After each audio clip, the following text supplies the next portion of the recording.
So regarding the recent strikes of the health professionals and teachers, I want to say something. I find that even schools in New Zealand teach things that are not necessary for improving the skill shortage problems in New Zealand. For example,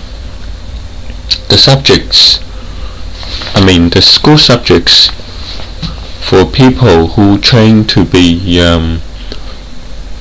general practice or GP, and also for surgeons, biology and chemistry. But if you try to think this way, do surgeons and GP need to know how to calculate equilibrium constant? Do they need to know how those electrons move from one atom to another? Also, do they need to know much about fossil records and evolution, and also genetics? Do they need to know so much genetics in order to be GPs and surgeons? Now I want to move to the next one, and that's for engineers. And we know that the main subjects for engineers are calculus and physics. But I find that the mathematical modeling and university level engineering mathematics, they teach things like addition and subtractions, multiplication of matrices,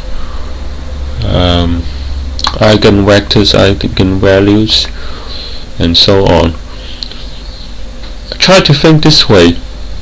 Do engineers really need to use so much of those university level mathematics in their work? Because we know that we already have got robots, AI, and softwares including Python, MATLAB, and so on.